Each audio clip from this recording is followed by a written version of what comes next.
Hello guys, সিন্ধু করুণাময়ী kitchen মানেই নতুন নতুন স্বাদের রান্না যা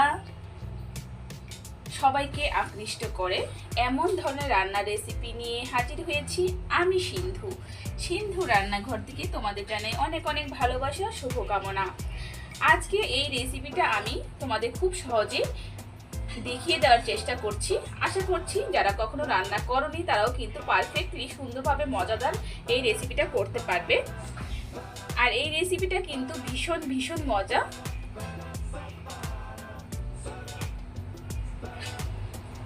তাহলে চলো আমরা রেসিপিটা দেখে নিই।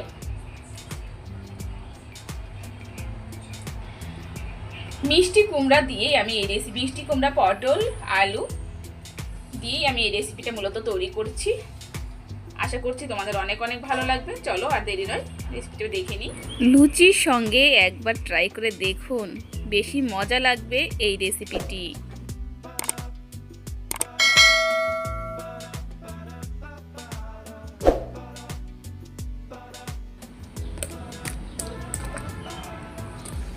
আজকে মিষ্টি কুমড়া, পটল, আলু, টমেটো ছানা দিয়ে একটা স্পেশাল রেসিপি করতে চলেছি।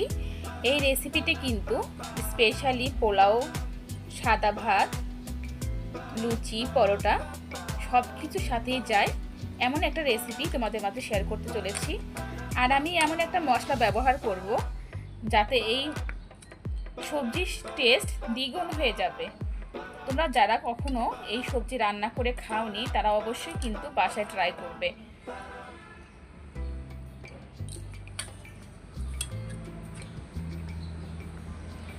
দেখো আমি এখানে মিষ্টি কুমড়ার যে দানা সেটাও নিয়েছি।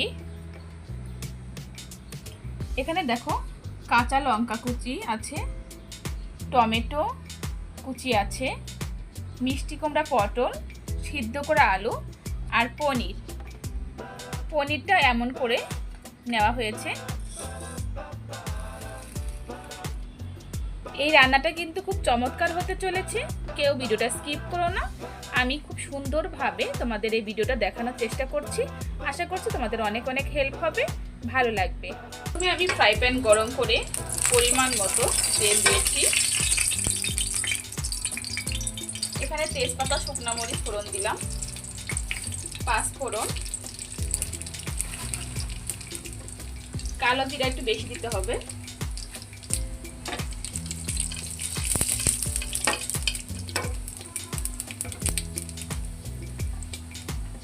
সিন্ধু রান্নাঘর মানেই সহজ সরল রান্না যা সবাই রান্না করতে পারবে। যারা কখনো রান্না করেনি তারাও রান্না করতে পারবে খুব সহজেই।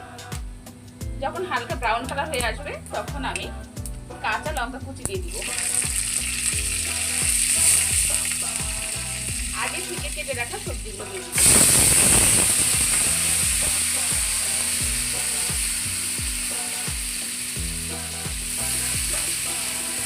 ভালো করে মিশিয়ে নিব।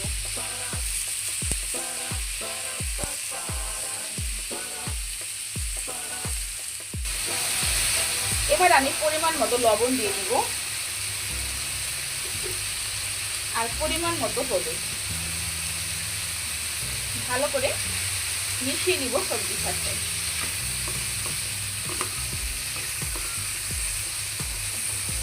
এটা কিন্তু ভালোভাবে ভাজা ভাজা করতে হবে।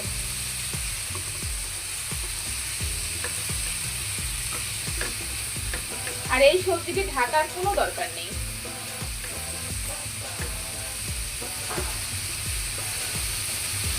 ফিরে আসছি ভাজা। বন্ধুরা, আমার সবজিগুলো খুব সুন্দর ভাজা হয়ে গেছে। এখন আমি যে ছানা রেখেছিলাম ওই ছানা টুকরোগুলো দিয়ে দিলাম। এবার আমি পরিমাণ মতো জল অ্যাড করব।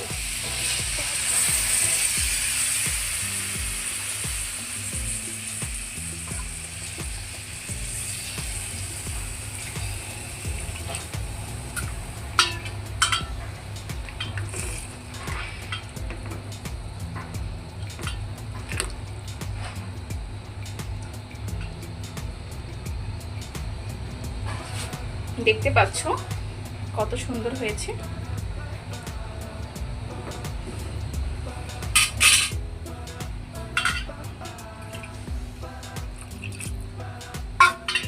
যেহেতু আমার এখানে আলু সিদ্ধ করা আছে আর এইটুকু জল দিয়েছি, এটা খুব একটা ঘন হবে না, একদম মাখো মাখো সাইজ হবে।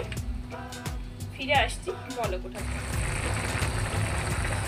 দেখো কত সুন্দর বলক চলে এসেছে। আমি যে মশলার কথা বলেছিলাম, তোমরা ভাবছো যে আমি কোন মশলার কথা বলছি।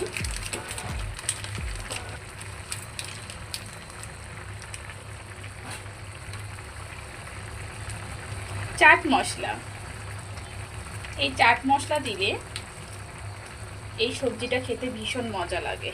তোমরা হয়তো জানো না এই চাট মশলার ম্যাজিক সম্পর্কে, তোমাদের হয়তো ধারণা কারো আছে, হয়তো কারো নেই, কিন্তু এতটাই মজা বন্ধুরা।